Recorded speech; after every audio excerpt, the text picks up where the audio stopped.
All right, let's see what it's like. I'm going to try to get a nice pan from here. And you could see that that structure is about 40 feet away from me. But now, that is at least a football field away from me, so 100 meters.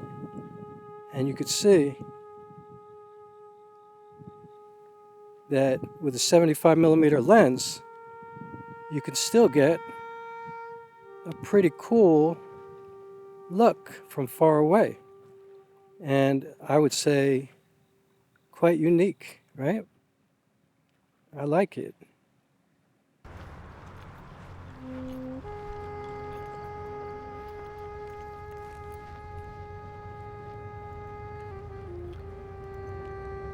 As you will see in a second, this anamorphic lens is definitely not made for this type of scenario where I'm talking to the camera and you can see my whole body.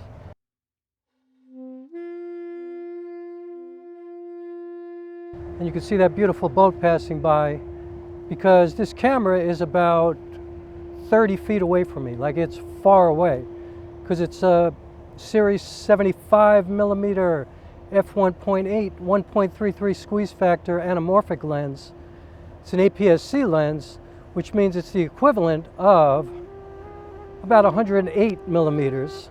So it's a long lens. I'm shooting at f11 right now because it's a really sunny day. The other day when I was shooting with my 35mm, it was a perfect, cloudy, moody kind of day, perfect for filming.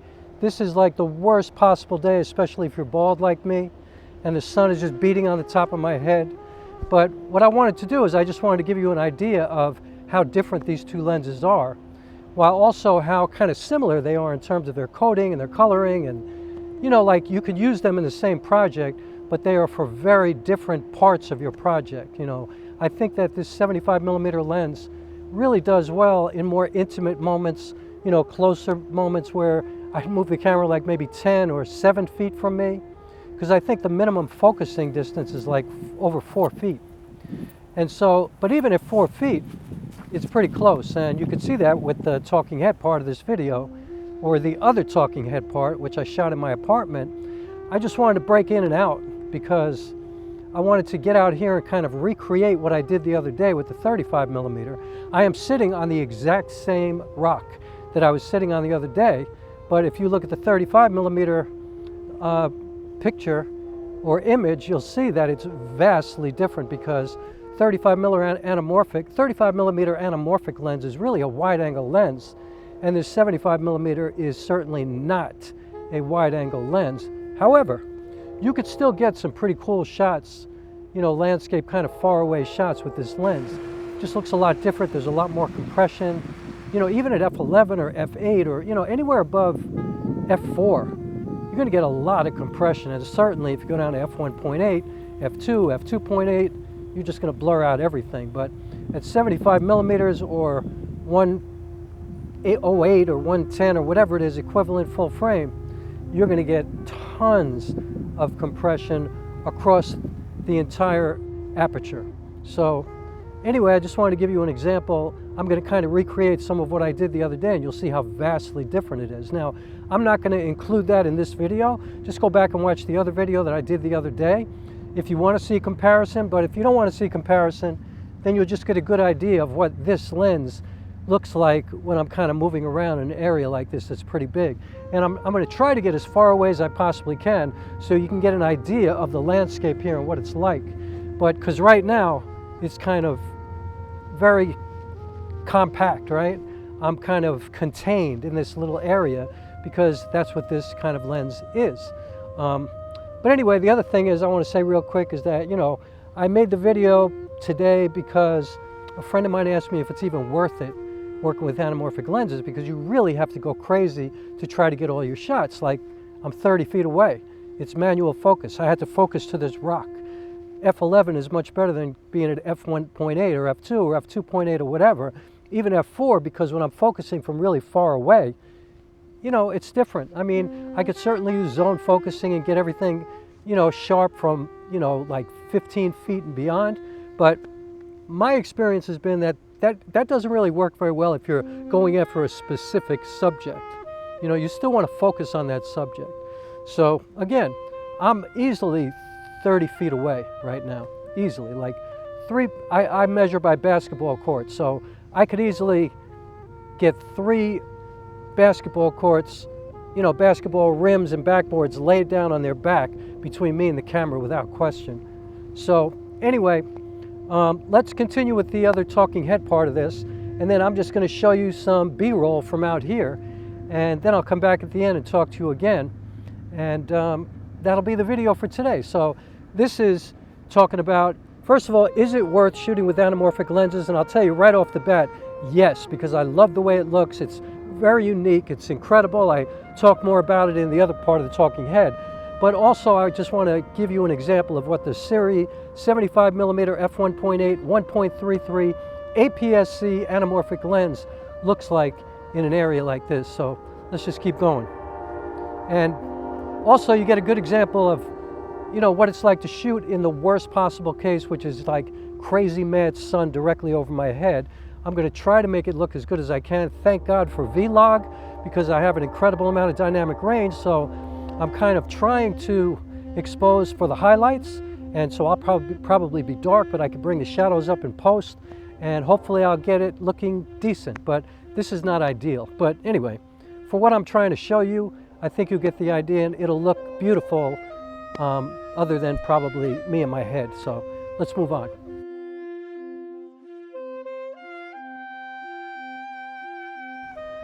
All right, so what I'm going to do now, I have the camera located just before the rock that I was sitting on. I want you to get an idea of how this works and how the lens is really long. So this is the rock that I was sitting on right here. I was sitting right here, and you probably still can't see my whole body. And I'm going to walk all the way up, and you can see the deck right there.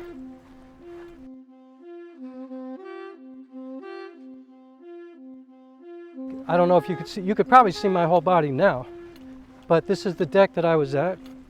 And what I did was I set the focus on the lens to 20 feet. So I am completely out of focus right now if you pixel peeped, but I'm at f16, so it's probably not so, excuse me, probably not so bad. So now I'm even with the deck, and this is the table that I was shooting at when I did that pan, and you could see how far away I am, but because it's a 75mm or 113mm equivalent on a full frame, you really can't tell how far I am. Like right now, I am almost probably 75 yards away from you, like I'd say 3/4 of a football field. And I'm walking back now, so you'll see how much of me you can actually see when I get closer to you. Right now I'm probably like 40 yards away. Like I played football, so I know what a 40-yard dash is. I would say this is a 40, so that's 120 feet. So I'm going to walk into focus, and excuse me if my head is blown out, but just trying to make a point. You're probably going to lose my whole body very soon if you haven't already lost it. Maybe you just have my legs. Man, there's a lot of holes out here. Anyway, I'm probably about 20 feet now, so I'm probably in focus somewhere around here, someplace close to here, so I'm sure my pants and my shoes, and I think that's where the 75mm lens really thrives, is for details, for close things, you know, where you want compression. So let's keep it moving. A friend of mine asked me the other day, like, yo, Rock, why are you working with anamorphic lenses suddenly? Like, is it even worth it? You know, like, isn't it kind of a pain in the ass? Like, you have to deal with that flare, they're heavy, you know, it's all manual. I mean, you have to like do all that math to get on your timeline in post-production. You got to figure out how to de-squeeze everything. Like, why? Does it look that different? Yeah. They do look that different. Like, not specifically, like, not overall, you know what I mean? Like, obviously, I look how I look, you know what I mean? But there's something about the combination of the flares, the bokeh, the chromatic aberration, the distortion, like everything that you get, all the all the beautifully perfect imperfections of these lenses that give you a unique look where you can kind of communicate your story in a way that nobody else possibly could.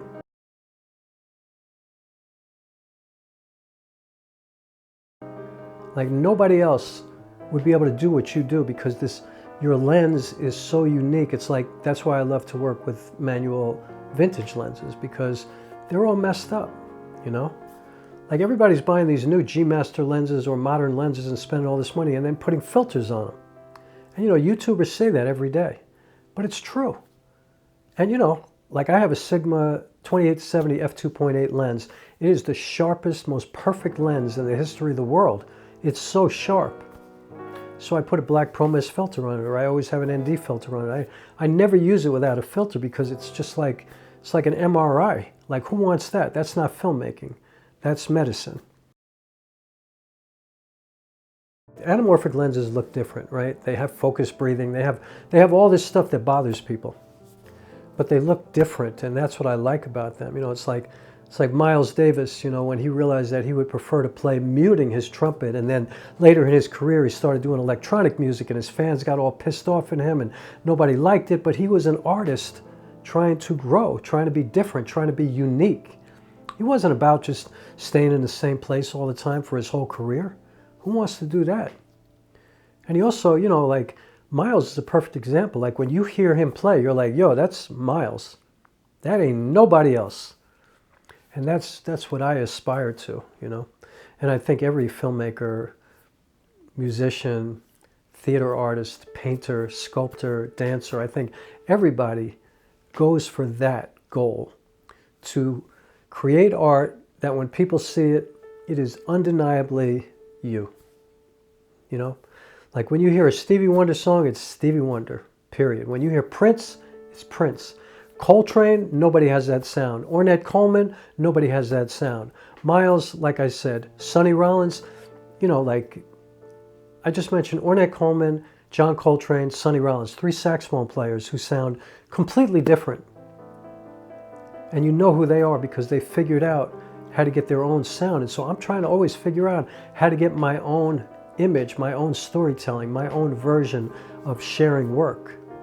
That's all I want, is to be unique with it, you know, and to tell it in my way, to make my contribution. I'm not trying to do what everybody else is doing.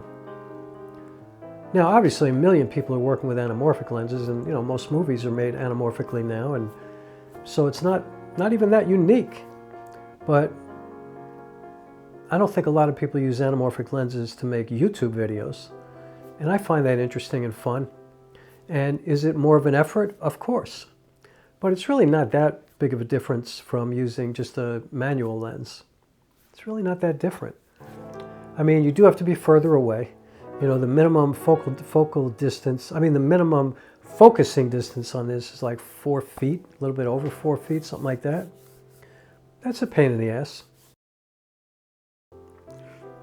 I'm really looking forward to shooting a project solely with the Sirui 35mm f1.8 and the Sirui 75mm, this lens, f1.8. Both 1.33, both APS-C. So I'll be in APS-C mode on my Panasonic S5. I'm going to shoot in Cinema 4K. I don't like shooting using a sensor like 4x3. I just, you know, I don't need that kind of vertical. I'd rather just look in the monitor and shoot what I want to get. I'm really looking forward to doing that because the one thing about the anamorphic lenses, they slow me down a little bit and they make me a little bit more intentional, because sometimes I am like seriously on the run, flying around just trying to capture footage, and I have to admit sometimes I just don't think about it and I kind of miss certain things that I wish I had taken an extra couple of seconds to really look into my monitor. And using anamorphic lenses, you ain't flying around like that. Like, you're definitely going to be more intentional. And so yeah, I've been shooting a lot with them, just making YouTube videos, but I can't wait to do my first real project with anamorphic lenses. I think that's going to be a whole new experience for me because, like I said, it's going to slow me down. It's going to make me be a little bit more present with each shot and really analyze what I'm trying to say, you know, what I'm trying to portray, what I'm trying to share. And I think that's going to make me a much better filmmaker. And then when I go back to my spherical lenses, I will apply the same kind of diligence with those lenses, and just, that can only make me better, you know, make me have more clarity with my storytelling, and be more meticulous with what I want people to see, you know, so that, you know, there's nothing that's like taking away from the story. You know, and I want to eliminate anything unnecessary from my story. Like, I'm a playwright, I come from the theater world. You know, the rule is that there should not be one word in your entire script that is not necessary to move the story forward. And that's the way I work, you know. Like, I know a lot of people think that my plays are too long and a lot of words, and, you know, usually they're 2.5 hours and they're solo plays. But for me, there's not one word in that script that I personally would take out. Now, maybe a dramaturg or somebody editing it might disagree with me, but that's cool.